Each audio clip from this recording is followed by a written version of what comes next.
Hello guys, good morning. So, ito meron tayong check up ngayong umaga na to.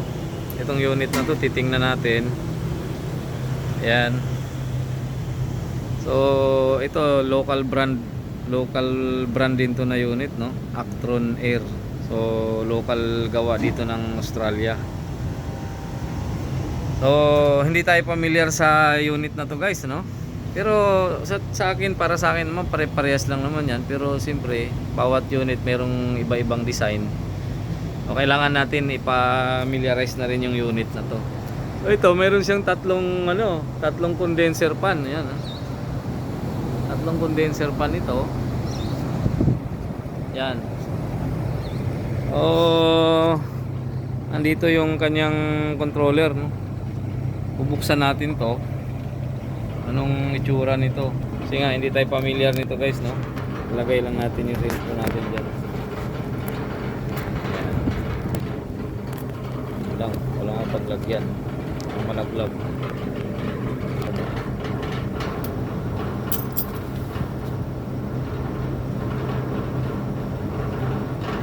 Ano na natin saglit.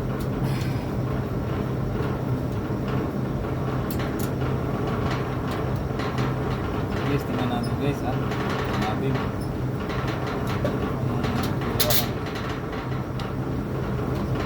Unit na to.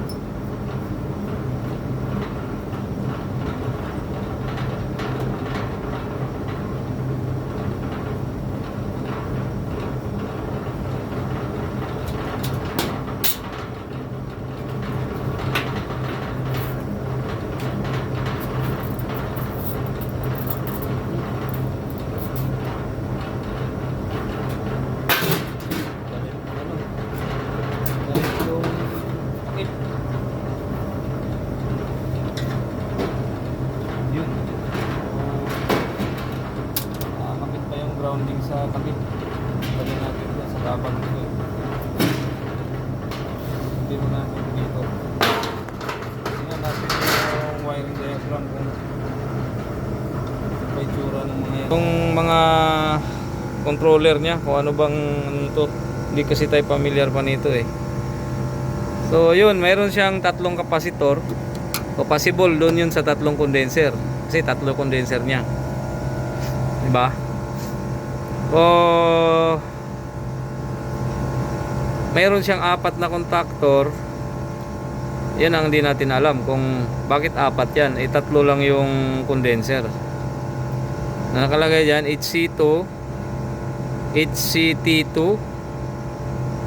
LCT2, tsaka 1 HCT1 at tsaka LCT1. O apat. Tapos mayroon dalawang PCB board. Nakalagay naman OCB2 tsaka OCB1. Ayan muna, tingnan nga natin sa Legend, guys, no? Nandito yung electrical diagram, nakita natin sa takip eh. So yung LCT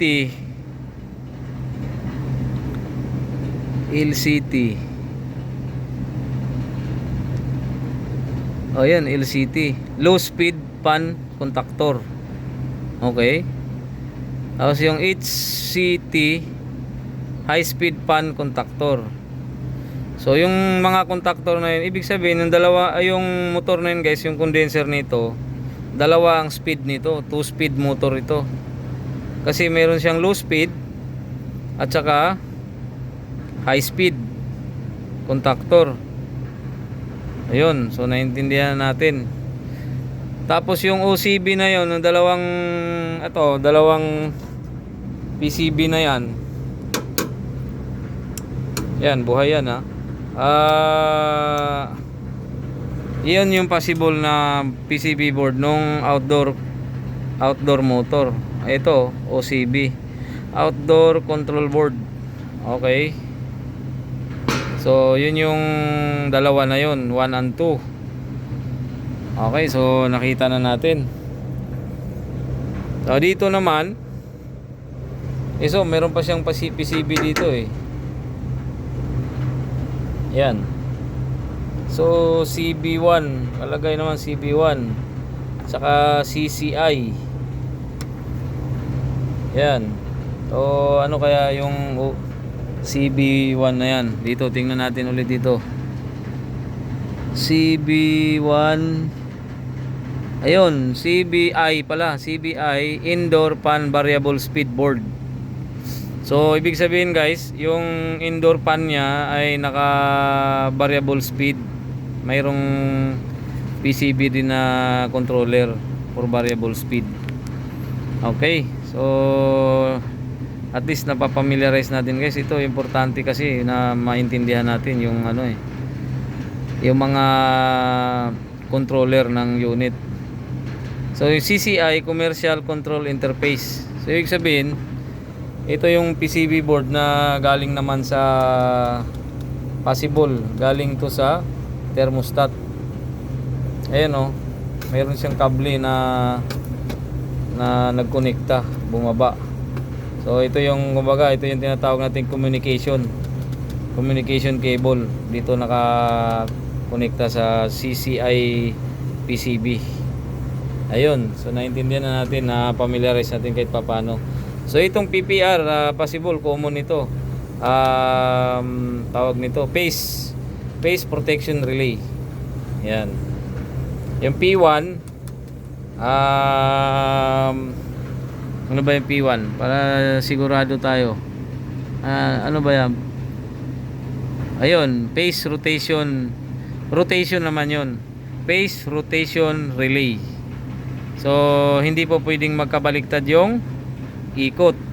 May rotation na ano rin siya, protection. Yung PPR tama, protection relay, 3-phase protection relay.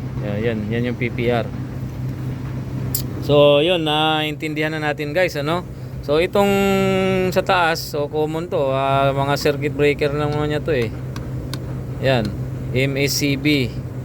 So motor circuit control circuit breaker. So ito contactor ng compressor, di ba? Compressor 1, compressor 2. So dalawa ang compressor nito. Tapos ito ay IFC indoor fan contactor. So ito yung sa indoor indoor fan contactor. Ayun. O at least na familiarize na natin agad guys, no, yung mga ano nito. Naintindihan natin. Kasi mahirap nangangapa na wala tayong hindi natin napapamiliarize yung mga controller. So pagka magka-problema, nahihirapan tayo. Kaya malaking bagay ito guys, no? Itong pag may ganito, mayroong electrical diagram, lalo na itong lead gen. Malaking bagay talaga yan kasi hindi ka na matatagalan o mahihirapan na himay-himayin pa yung mga control kung saan nakakonekta yan. So guys, sana nagustuhan nyo yung video natin ngayong araw na to. Huwag nyo kalimutan mag share, like at saka subscribe sa video natin para lagi kayo updated. So thank you, see you next time naman.